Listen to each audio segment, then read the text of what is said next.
Bonjour à tous, ravi de vous retrouver pour le Caractère numéro 129, votre rendez-vous live au cœur du territoire. Nous avons le plaisir aujourd'hui de nous trouver à Friperie Chic, où Sandra qui possède une charmante friperie au cœur de Gissac à Sainte-Anne. Elle a décidé de nous accueillir aujourd'hui pour nous montrer les coulisses de sa boutique. Donc voilà, rejoindre tout de suite, on y va.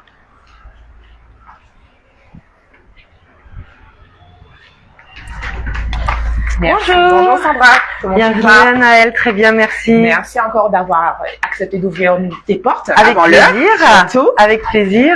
Alors, dis-nous Sandra, dans un premier temps, raconte-nous l'histoire de cette boutique fameuse friperie, s'il te plaît. Alors, moi j'ai travaillé pendant 25 ans dans le tourisme, et au moment du Covid, comme beaucoup de personnes, je me suis retrouvée sans travail. J'ai décidé donc de m'occuper en allant faire du bénévolat dans une association qui proposait de la revente de vêtements, d'objets de seconde main.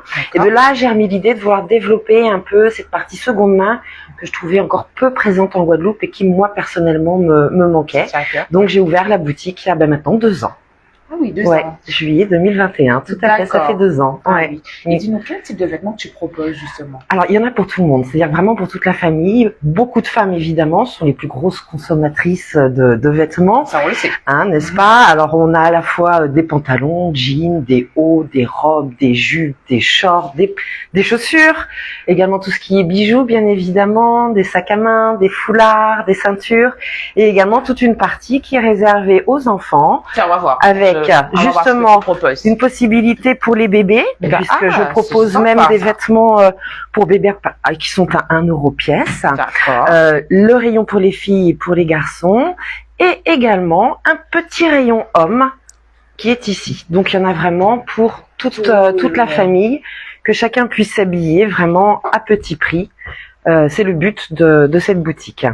Ah oui, c'est vraiment très joli en tout cas. Merci. Dis-moi, comment tu fais la sélection de ces vêtements? Comment tu les trouves? Alors moi, j'ai un partenariat avec une entreprise locale qui me permet d'acheter en grosse quantité, ce qui me permet du coup de faire un petit prix de vente pour mes clientes. C'est-à-dire que je ne fais pas dépôt-vente, j'achète pas aux particuliers, parce que je veux vraiment garder du petit prix, et le fait d'acheter en grosse quantité me permet de pratiquer vraiment des petits tarifs. D'accord. Et comment tu fais? Quels critères est-ce que c'est l'instant qui te permet de choisir des articles? Alors non, c'est un peu à chaque fois la surprise.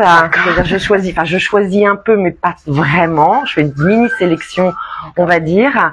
Après, je fais très attention à ce que je mets en boutique. Je veux que la qualité soit là. Oui, on dirait pas. Quand on regarde, on a l'impression que c'est des vêtements qui sortent de l'usine. Alors voilà, pour moi, c'était vraiment important parce que des fois, on a une très mauvaise idée de la seconde main. Fallait que les femmes, alors je dis les femmes, j'ai également quelques hommes, évidemment, se sentent dans une vraie boutique. C'est-à-dire qu'il n'y a rien qui traîne par terre. Tous les vêtements sont étiquetés, la taille et le prix sur chaque vêtement. Il faut vraiment, quand on rentre ici, on se sente dans une vraie boutique avec des vêtements qui n'ont pas de défauts, ou voire des mini défauts. Mais dans ce cas-là, quand il y a un mini défaut, je le montre à la cliente. Le prix en tient compte. Le but, c'est que la cliente ne soit pas surprise, avoir une mauvaise surprise en arrivant à la maison en constatant un défaut. Donc l'honnêteté est primordiale de ce point de vue-là. On peut vendre de la seconde main, mais en insistant bien quand même sur la qualité. Ça fait plaisir. Donc on peut acheter les yeux fermés, on peut dire ça. Oui, tout à fait, exactement. Voilà. Dis-nous, tu aurais une petite histoire à nous raconter? Je sais pas, je vois de belles robes, je suppose qu'il y a beaucoup Alors oui, des fois, c'est vrai que j'ai des bonnes surprises. C'est vrai qu'en pépites, on peut trouver des petites pépites en friperie. Il m'arrivait d'avoir des robes de créatrices avec encore les étiquettes dessus, avec des prix avoisinant les 400 €. Autant te dire que quand je la mets en boutique à une vingtaine d'euros, la cliente est ravie de son achat. Ça part très vite. Ça part très très vite. C'est comme par exemple, on peut avoir des Levi's, des Lacoste, quelques jolies petites marques une fois de temps en temps. C'est vrai que c'est des articles qui partent vite, mais qui sont vraiment vendus à un prix de seconde main, pas un prix de première main. J'aurais jamais pensé. Eh ben si, ça peut arriver. On peut avoir de très bonnes surprises en friperie. Ah ben voilà. Oui. Dis-nous, comment tu fais justement quand tu choisis tes vêtements, votre tarification, comment tu t'organises? Alors, j'ai une gamme de prix qui est très claire, c'est-à-dire que d'une manière générale, les pantalons sont vendus entre 3 et 5 €, les tops entre 2 et 5 €, les robes entre 5 et 8 €. Donc vraiment, ça reste toujours sur la même gamme de prix. En fait, je fixe les prix en fonction de moi, à quel prix j'achèterais ce vêtement si j'étais dans une boutique de seconde main. J'ai pratiqué pendant des années la seconde main. Depuis que j'ai des enfants, j'achète de la seconde main.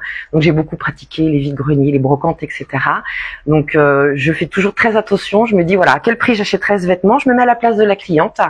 Donc il n'y a pas de débordement de ce côté-là. Il peut y avoir des prix évidemment un peu plus élevés quand on tombe sur un Levi's ou ce genre de choses, mais il va être vendu entre 12 et 15 euros, ce qui reste encore très agréable. Tout à fait, et très plaisant pour la personne qui achète. Exactement, c'est ça une bonne affaire. Dis-nous, on parlait un petit peu de tendance tout à l'heure. Il y a une petite tendance qui s'annonce avec les friperies. Alors oui, en effet, parce que autant en France métropolitaine, ça fait des années que ça existe, c'est très répandu. Oui.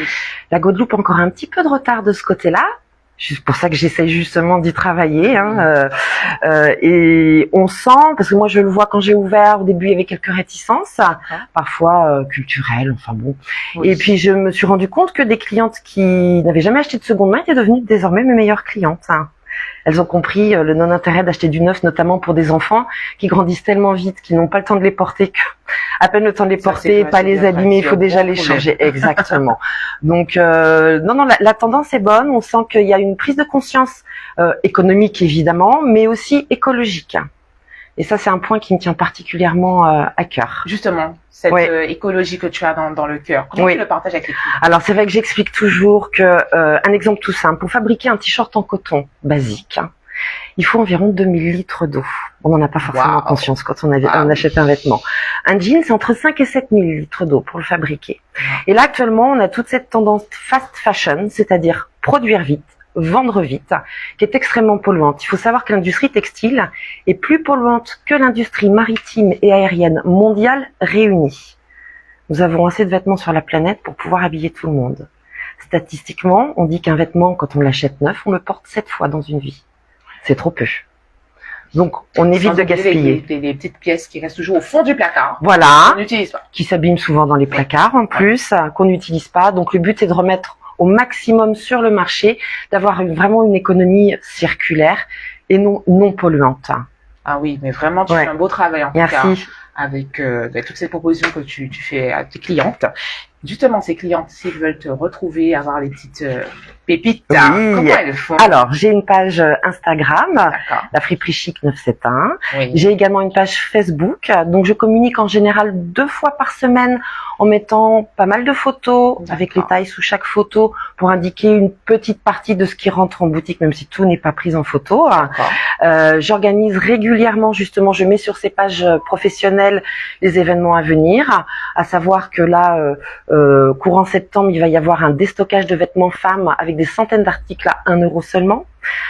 Sur le mois de début octobre, je pense à ceux qui partent, les voyageurs qui partent dans le froid, je vais sortir tous les vêtements hiver, manteaux, vestes, polaires, j'en ai, exactement, j'ai un bon stock, avec vraiment du petit prix, parce que quand on part une semaine au Canada ou en France, on n'a pas envie de mettre 50 euros dans un manteau.